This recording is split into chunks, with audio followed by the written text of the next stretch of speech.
हमारे ब्रह्मा विष्णु महेश और महालक्ष्मी, महासरस्वती, महाकाली, सब कुछ इन्हीं पर आधारित है। सारी साधनाएं, सारी पूजाएं, सारी मान्यताएं, सारे समर्पण इन्हीं को हैं। ब्रह्मा विष्णु महेश हैं और महालक्ष्मी, महाकाली, सरस्वती देवी के हमने कितने ही स्वरूप बना लिए, आखिरी तो यही है, बाकी सब इनके अंश हैं। आप अपने गांव में कुलदेवी मान लें, कुल देवता मान लें, उन्हीं के अंश हैं। आप जिसको अपनी कुल देवी कहते हैं ना, वो अपने अंतिम सत्ता में देवी के किसी न किसी स्वरूप में समाहित है। आप दुर्गा सप्तशती पढ़िए, इन्हीं देवियों की महानता है। मित्रों, एक बात आपको जरूर बताने की है, ये बड़े आकर्षण का विषय हो सकता है, जिज्ञासा का विषय हो सकता है। क्या ब्रह्मा विष्णु महेश ही अंतिम सत्ता है? क्या इनसे ऊपर भी कोई सत्ता है? क्या कोई ऐसी सत्ता है जो इन तीनों को भी संचालित करते हो? हमको धर्म ग्रंथ, उपनिषद, ब्राह्मण ग्रंथ और वेदों का सहारा लेना ही पड़ेगा। समझना पड़ेगा कि हमारे प्राचीन ऋषि हमसे कहना क्या चाहते हैं, आखिर हम इस किसको पूजें। इससे पहले मैं एक बात बता देता हूँ। बहुदेववाद और एकेश्वरवाद की धारणाओं में कई पश्चिमी विद्वानों ने टीका टिप्पणी की है। हमारे 33 कोटि देवताओं को लेकर भी उन्होंने टिप्पणी की है। ये पाश्चात्य विद्वान दार्शनिक जो भारतीय धार्मिक मान्यताओं को नष्ट करने में लगे हुए हैं, निपट मूर्ख हैं, नहीं समझना चाहते। क्या नहीं समझना चाहते? एक देश का शासन चलाने के लिए उनको 50 मंत्री चाहिए, तो अखिल विश्व को चलाने के लिए क्यों नहीं बहुत सारे देवताओं की आवश्यकता पड़ेगी? ये हमारी धार्मिक मान्यताओं पर जब प्रहार करते हैं तो मुझे वो अबोध बालक लगते हैं जो बिना समझे बोले जा रहे हैं, इस उद्देश्य से कि कैसे भारतीय संस्कृति पर प्रहार किया जाए। अस्तु, एक बार ब्रह्मा विष्णु महेश धरती पर बढ़ते हुए अत्याचारों को देखते हुए एक साथ भगवान कृष्ण से मिलने उनके सत्य धाम, अंतिम धाम, नित्यवास गोलोक में पधारे। यह उल्लेख भी शतपथ ब्राह्मण में है। चंद्रलोक, सूर्यलोक, द्युलोक और फिर बाद में कहीं गौलोक, जहाँ भगवान कृष्ण वास करते हैं। वो कृष्ण नहीं जो हमारे मथुरा वृंदावन में रहते हैं, वो अंतिम कृष्ण नहीं है। वो तो कृष्ण ने अवतार लिया है, राधा ने भी अवतार लिया है और धरती पर आए हैं।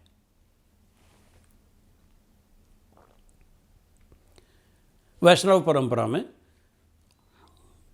गोलोक को भगवान कृष्ण का नित्य धाम माना गया। पता नहीं कौन से डायमेंशन का वो वर्ल्ड है। आजकल वैज्ञानिक तो थर्ड डायमेंशन ही नहीं, 11 से 26 डायमेंशंस तक की कल्पना करते हैं।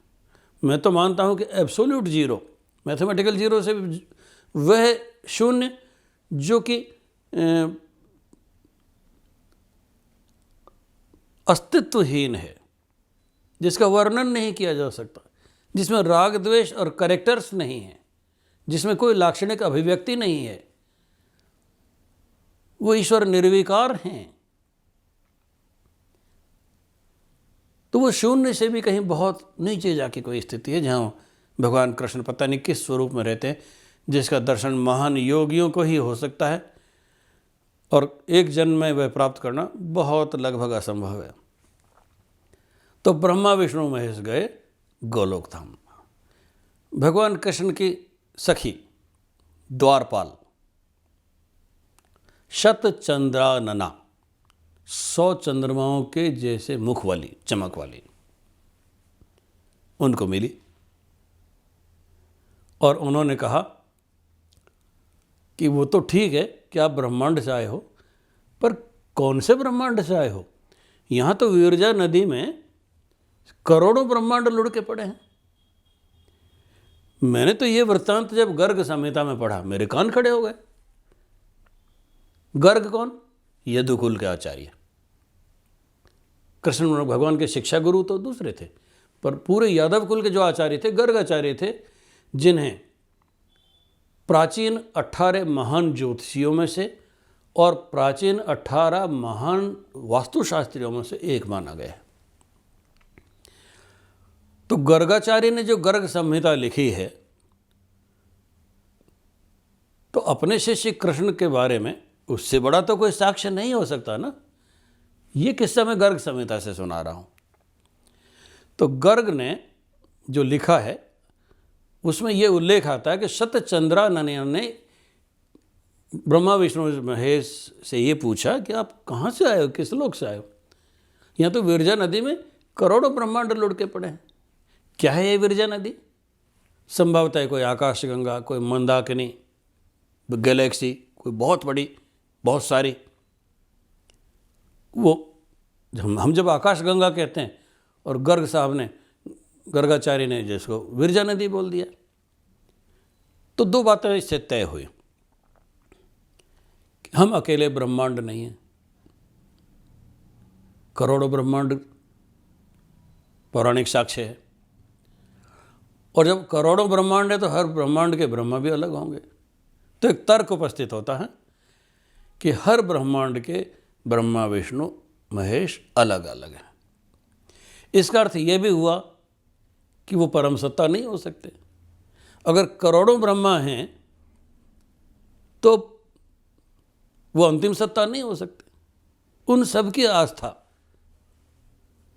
जहाँ निहित है, वो जिनका पूजा करते हैं, जहाँ से वो उद्भूत हुए हैं, निकले हैं, आए हैं इस जगत को चलाने के लिए, वो परम सत्ता कोई और है।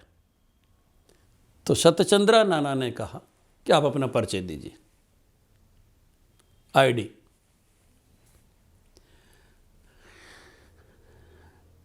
तो विष्णु भगवान बोले कि जब आपने वामन अवतार लिया था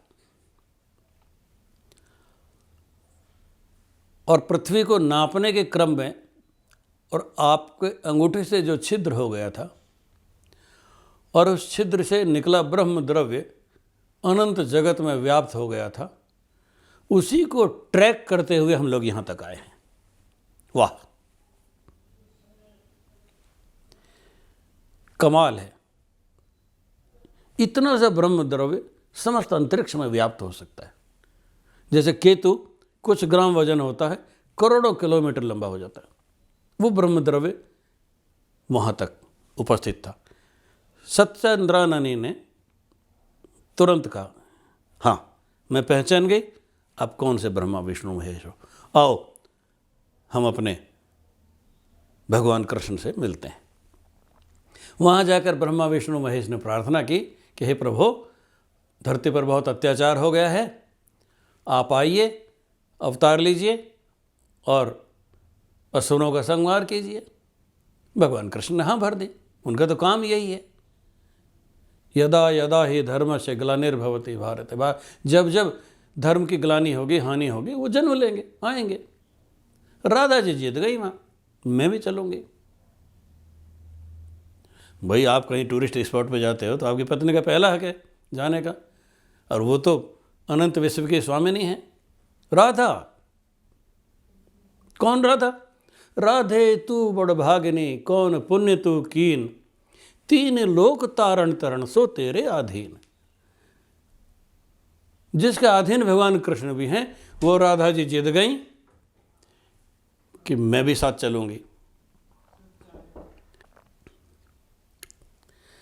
वाह, सारी दुनिया जिसे पूजती है वो किसके अधीन है? उन राधा के। और वो राधा कह रहे हैं मैं तो साथ चलूंगी, मर्त्यलोक में चलूंगी। जो महादेवी हैं, महामाया हैं, जो कृष्ण प्रिया हैं, जिनके नाम से ही व्यक्ति तर जाता है, वो कह रही मैं तो मनुष्य अवतार लूंगी। तो निर्णय हुआ द्विभुजी कृष्ण द्विभुजी राधा के साथ जन्म लेंगे और चतुर्भुजी विष्णु के साथ चतुर्भुजी महालक्ष्मी अवतार लेंगे जब भी होगा। आपको राधा 4 हाथों वाली नहीं मिलेंगी और कृष्ण का जो वह विशाल स्वरूप, जो विराट स्वरूप है, उसी में उनके अनंत हाथ, अनंत आंखें और अनंत स्वरूप है। धरती पर जिन्होंने जन्म लिया है, जो हमारे कृष्ण हैं, जो हमारी राधा हैं, और आए मथुरा में, राक्षसों का उद्धार किया, पर वो बड़े छलिया हैं हमारे कृष्ण। वो राधा को चकमा दे के कि मैं आया, तुम रुको, और प्रस्थान कर गए और फिर कभी नहीं लौटे। मित्रों, राधा का नित्यवास वहीं है, मथुरा वृंदावन में। ऐसी मान्यता है कि वो सदा सदा वहाँ रहेंगे, क्योंकि कृष्ण वापस लेने ही नहीं आए। और 2 मान्यताएं और हैं उनके बारे में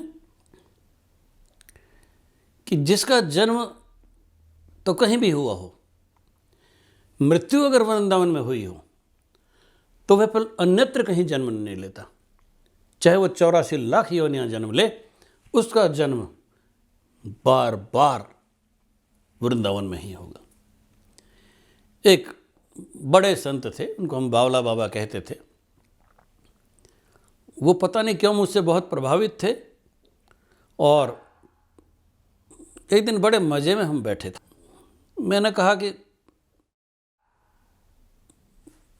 कैसे प्राप्त करें राधा को, उनके लोक में शरण कैसे लें, उनकी कृपा हमें कैसे मिले। बड़े अच्छे मूड में थे। कोई पूर्णिमा थी, चंद्रमा अपने पूरे यौवन पर थे। मेरा भी दिनमान कोई बहुत अच्छा था, शानदार नक्षत्र था। बोले कि गोवर्धन आओ, राधा कुंड पर आओ और राधा कृपा कटाक्ष का पाठ करो, राधा कृपा करेंगी। तो ये राधा और कृष्ण को लेके बातचीत है। अपना कार्य पूरा करके, अवतार कर्म को पूरा करके वो वापस अपने नित्य धाम चले जाते हैं।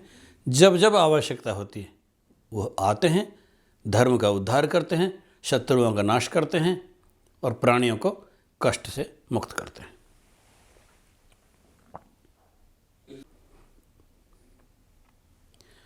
अब ये जिज्ञासा का विषय हो सकता है कि अनंत ब्रह्मांड हैं, हर जगह ब्रह्मा विष्णु महेश हैं, क्या पता भगवान अलग अलग ब्रह्मांडों में अलग अलग कारणों से अवतार लेते हैं।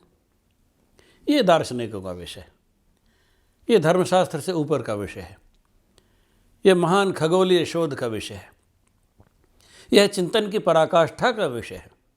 हम इस विषय को अभी यहीं छोड़ देते हैं। हम खाली ये जान लें कि हमारे ब्रह्मांड के ब्रह्मा विष्णु महेश, उनके आग्रह पर भगवान कृष्ण इस धरती पर आए, इस महान भारत भूमि के मथुरा खंड में उन्होंने वास किया, हमें उपकृत किया और यहीं से वो प्रस्थान कर गए। जब हमें ज़रूरत पड़ेगी, अगला अवतार जैसा कि शास्त्रों में वर्णन है, कल के अवतार के रूप में आएंगे वो कलयुग में। फिर कोई ना कोई ब्रह्मा विष्णु प्रार्थना करेंगे उनसे, फिर वो अवतार लेंगे। ये एक जिज्ञासा का विषय है कि घोड़े पर बताया गया, तलवार हाथ में है भगवान कल की। क्या उससे पहले विश्व युद्ध हो जाएगा? क्या उससे पहले सभ्यताएं नष्ट हो जाएंगी? क्या उससे पहले मानव जाति का संहार हो जाएगा? जिज्ञासा का विषय है। हमें चिंता नहीं करनी चाहिए, क्योंकि कलयुग 4,32,000 वर्ष का है। अभी तो खाली 5100 साल ही बीते हैं।